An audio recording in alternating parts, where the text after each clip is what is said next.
сәлеметсіздер ме оқушылар, қалдарыңыз қалай? Бүгін мен сіздермен IELTS-тың алғашқы сабақтарымен танысатын боламыз. Бұл ең бірінші біз listening тақырыбына тоқталатын боламыз. Жалпы IELTS 4 секциядан тұрады, listening, reading, speaking, writing деп. Ең бірінші listeningқа тоқталамыз, себебі listening менің ең сүйікті тақырыптарымның бірі десем де болады. Listeningті сәтті тапсыру үшін 25 tips, яғни 25 қағида нақты білсеңдер жақсы алып шығасыздар. Ендеше бастайық. Енді ағылшынша жазылған барлығы, мен оны сирек қазақша жазып түсіндіретін боламын. Барлығын жазып отырыңыздар. Жалпы IELTS listening қалай болады және ерекшеліктері қандай, соларды айту тиге. IELTS-тың өзі академик general деп бөлінеді, екіге бөлінеді, бірақ осы listeningта екеуінде де бірдей, ешқандай айырмашылық жоқ, no difference. Екіншісінде екінші ерекшелігі оның 4 секция, яғни 4 секциядан тұрады, 4 бөлімнен тұрады. Ең біріншісі social, екіншісі social, яғни екі спикер бір-бірімен сөйлеседі. Мысалы, ол ресепшнға келеді, отельге бір қыз келеді, ресепшнда тұрған қыз оған ақпарат береді, осындай бөлмелер бар, қайсысы деген сияқты сіз соған ілесіп барлығын жазып отыруыңыз керек. Практика жасап жүрген оқушылар біледі оны. Одан кейін section 2-де бір ғана спикер сөйлеп бірдеңені баяндайды. Соған да ілесіп отырып сіз жазуыңыз керек. Мысалы, бір күнін баяндау мүмкін, немесе саяхатын баяндау мүмкін, мектептегі оқиғаны баяндау мүмкін деген сияқты, немесе студенттік өмірін баяндау мүмкін. Соны сіздер жетісіп тек үлгеріп отыруыңыз керек. Одан кейін 3-ші секцияда біздер академикта именно 3-4 спикер болады, бір нәрсені талқылайды. Мысалы, дискуссия болады, discussion. Мысалы, ғылыми бір профессор мен оқушылар ғылыми нәрсе туралы баяндайды. Мынау дұрыс деп ойлаймын, мынау дұрыс емес деп ойлаймын деген сияқты. Ал 4-ші секцияда тоже бір спикер сөйлейді, ұзақ сөйлейді. Мысалы, бір қоғамда болып жатқан жағдайларды, немесе экологиялық проблемаларды барлығын осы бір спикер сипаттап отырады. Мысалы, ол жерде сөйлемді толықтыр, не айтқысы қай жерінде не айтты деген сияқты keywords, яғни кілт сөздерді біліп отыруларыңыз керек. Бұның ұзақтығы 40 минутқа созылады. Ол 30 минутты аудиоға кетеді, ал 10 минутты сіз жауаптарды дұрыстап қағазға жазуға кетеді. Ал қазір компьютер-based IELTS деген бар, яғни компьютер бойынша тапсыратын, ол жақта 30 минут аудио, ал 2 минут жауап жөндеуге кетеді екен компьютерде отырып. 4-шісі practice using the answer sheet. Яғни бұл жерде практикалать еткен кезде нақты өзінің бір жауап толтыратын кестесі бар, сонымен сіздер жауап толтырып үйренулеріңіз керек, чтобы на автомате бөтен болып көрінбес үшін сіздерге. Және де болашақта қолдарыңыз үйретіп, және қате жібермес үшін. 5-шісінде you hear the recording only one. Сіз записьті 2 рет емес, тек қана 1 рет қана тыңдайсыз, сол үшін барлығын мұқият тыңдап отырсыңыз. Және де пенсилді қолданыңыз, пенсилмен де қабылдай береді жауапты, тек ручкада болады, бірақ карандашпен сіз жөндей аласыз, сол үшін карандашты қолданыңыздар. Прям із қалатындай бірақ жазбаңыздар, жай жазыңыздар. Бірақ қатты көрінбей қалмау да керек. 7-шісінде scores are calculated by correct answers. Яғни тек қана толыққанды дұрыс жауаптар арқылы ғана сіз толыққанды плюс дегенді аласыздар. Толыққанды бір, мысалы 40 сұрақ па, сол 40 сұрақтың мысалы 25-те 5 балл алдың деген жоқ бұнда. Яғни тек қана прям толыққанды сандар болады. Және де мысалы даже сіздер жекеше түрде жазатын затты көпше түрде жазып қойсаңыз да, мағынасын келтірсеңіз де байқамай қалдым, анау деген сияқты сылтаулар болмайды. Яғни көпше түрде эш жалғанатын болса, жекеше түрде жалғанбайды, бірақ сіз жалғанбайтын жерде эш жалғап қойсаңыз, ол жақ минус болады. Осылай жазғысы келді ғой, главный біліп тұр ғой, сөздің түбірін демейді, сразу минус қойып тастайды. Саналмайды ол. Сол үшін де прям өзіңіз қатал болып практика кезінде жасаңыздар. Одан кейін сіз үлкен әріптермен де жауапты толтыра аласыздар. Бірақ үлкен әріптермен жауапты толтырып басасаңыздар, дәл солай аяғына дейін кетулеріңіз керек. Яғни біріншісінде үлкен жауап, екіншісінде кішкентай жауап деген болмау керек. Барлығы үлкен болып кетуі керек. ал негізі көбісі айтады үлкен әріппен толтырған жақсы деп. Себебі кейбір сөздер болады, прям жердің, судың атаулары да, мысалы сіз білмей қалуыңыз мүмкін, оны байқамай кішкентай әріппен жазып қалуыңыз мүмкін, сол сізде қате болып саналып қалады. Сол үшін де сіз үлкен әріппен жазуға тырысыңыз барлық затты, барлық әріптерді.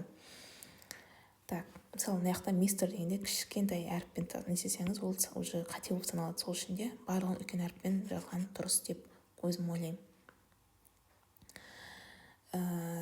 Так, 9-шы сөйлемде number of words for each answer. Мысалы, тапсырманың үстінде беріп тұрады, сөйлемді толықтыр, бірақ сөйлемнің жаңағыдай толықтыратын сөзіңіз екі сөзден артық болмау керек, және де сан тек қана бір сан ғана болуы мүмкін дейді. Және немесе деген бар. Осыны көрсеңіздер сақ болыңыздар, себебі мен ойлайтын едім, мысалы бұрын екі сөз немесе, тек қана немесені көретінмін, және дегенді көрмейтінмін. Яғни және деген сөз ол екі сөз плюс санды жазаластар деген сөз. Яғни бұл жерде әртүрлі жауапты жазаластар, мысалы craftsman деп те жазсаңыз болады, немесе local craftsman, 60 local craftsman, немесе жай ғана 60 деген сияқты жауаппен толтыра аласыз. Яғни жаңағыдай екі сөзден аспау керек міндетті түрде. Мына жақта бірақ үш сөз болып тұрған жоқ, себебі мына жақта and деп санды да жазсаң болады, қосып қасына деген сияқты мағына беріп тұр and деген сөз.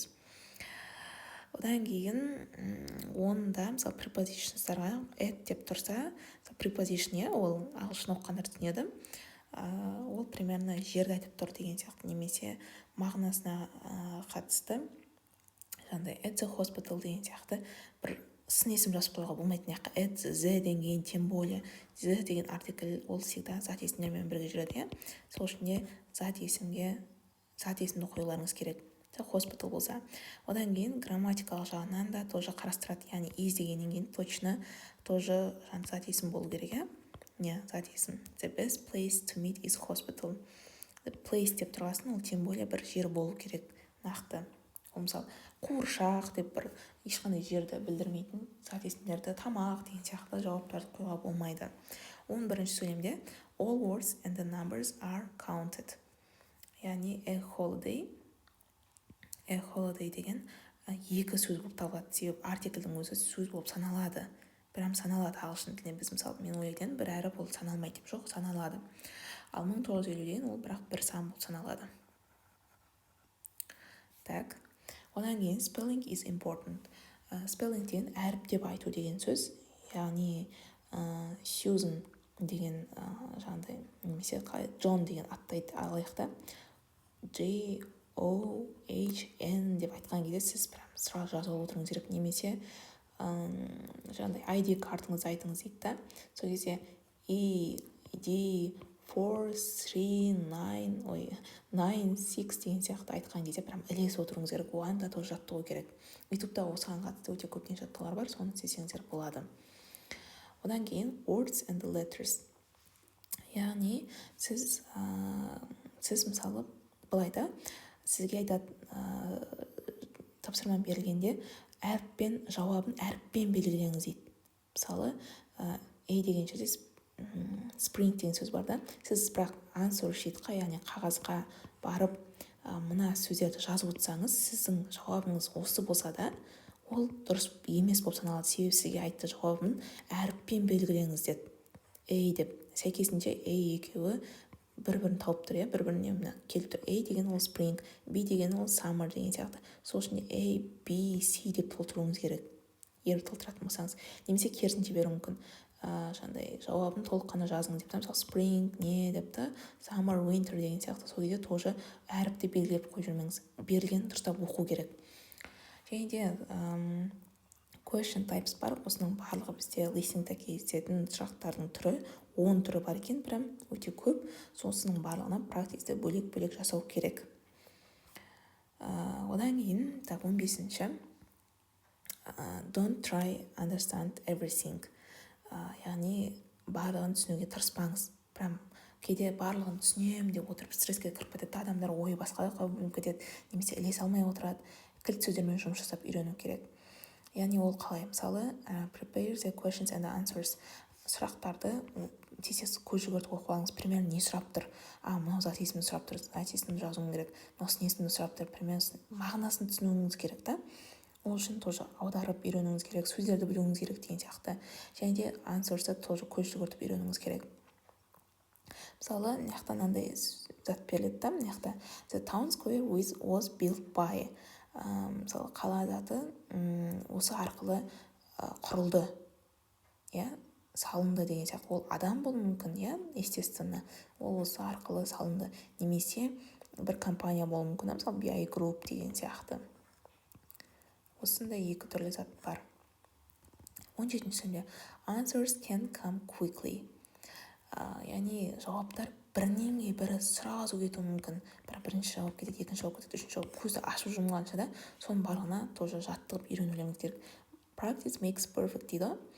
Яғни практика көп жасаған сайын сіздер көп затты үйренесіздер. Сол үшін де мен сіздерге көп практиканы советовать ететін едім. Keep your eye on the next question. Яғни келесі сұраққа да көз жүгіртіп отырыңыз. Make notes, яғни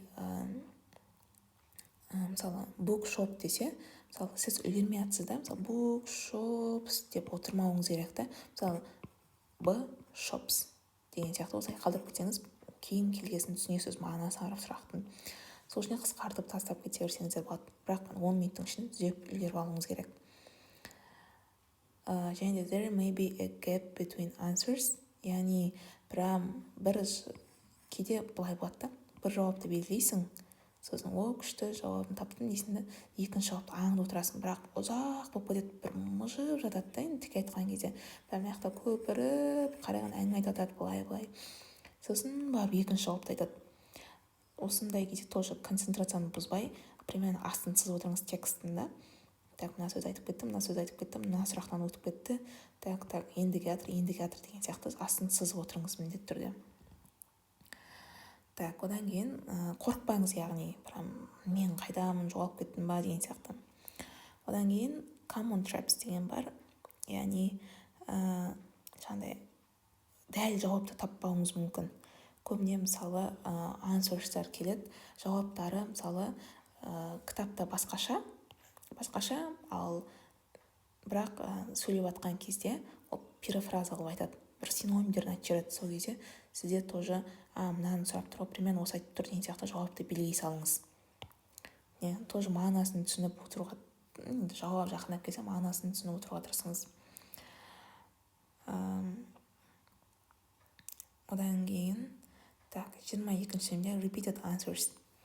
Яғни мысалы бір жауапты айтады да, осы номерге барасыз, мысалы bedroom бар, ваннасы бар, бөлмеге барыңыз деп айтады да.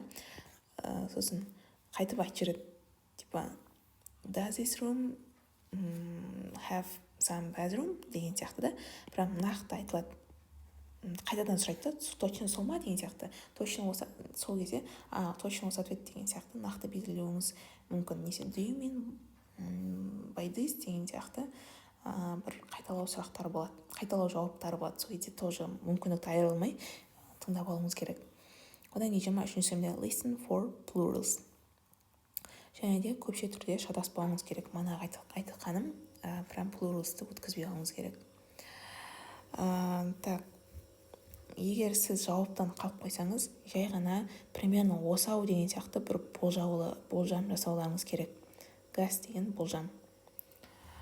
Ал жалпы IELTS listeningтің band score дейді, яғни сіз егер 40-тың 11-12-сін жинасаңыз 4 аласыз, 20-29-ды жинасаңыз 6,5 аласыз, listeningтің өзінде 39-40 жинасаңыз 9 аласыз. Осының барлығын сіз істесеңіз болады. Так, одан кейін 25-і listen to the example given. Жаңағыдай мысалдар беріледі кейде. Примерно осылай жазыңыз деген сияқты соған көз жүгіртіңіз. Және де әр түрлі жаңағыдай қалай айтсам болады, акценттер беріледі. Сол үшін де неше түрлі практикалар жасап үйренуіңіз керек. Барлық акцентке үйренуіңіз керек. Одан кейін диаграмма, maps, яғни диаграмма, карта, сосын tables деген сияқты жаттығулармен тоже жаттығуларды көп жасап үйренуіңіз керек. жаңағыдай барлық сұрақтар жинақталған жерлердің барлығын прям тексеріп отыруыңыз керек. Так, егер сіз сұрақты жіберіп алсаңыз, жауапты жіберіп алсаңыз, келесіне сразу көшіп кетуіңіз керек, чтобы уақыт құртпас үшін. Яғни технический, жаңағыдай академический сөздер, академический тіл, ол негізі дәл айтады, ол перефраза көп жасамайды, яғни басқа сөзбен алмастырып айтпайды, дәл сөздер айтылады, соны аңдып отырыңыз. Одан кейін барлық сөздерді жазып отырыңыз, примерно осы болады ау деген сияқты заттарды жазып, осылай ноутстар жазыңыз. Сосын мағынасына қарай кейін белгілеп аласыз.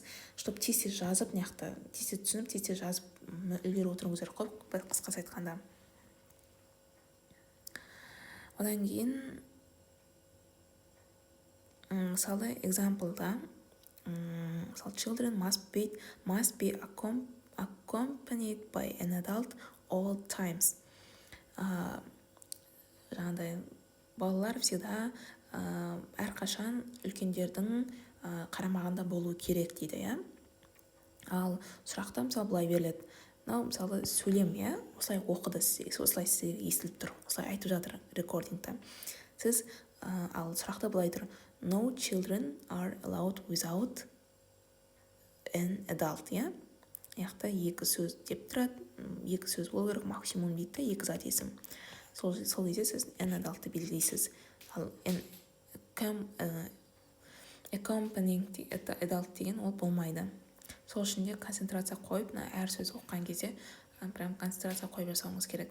Keep focused, яғни концентрация прям дұрыс қойылу керек. Осымен оқушылар бітті. Сіздерге кішкене болсын пайдам тигіздім деп ойлаймын. Барлығын жазып алыңыздар, қазақшасында қасына жазып алыңыздар, ұмытып кетпес үшін. Барлығына сәттілік тілеймін. Сау болыңыздар.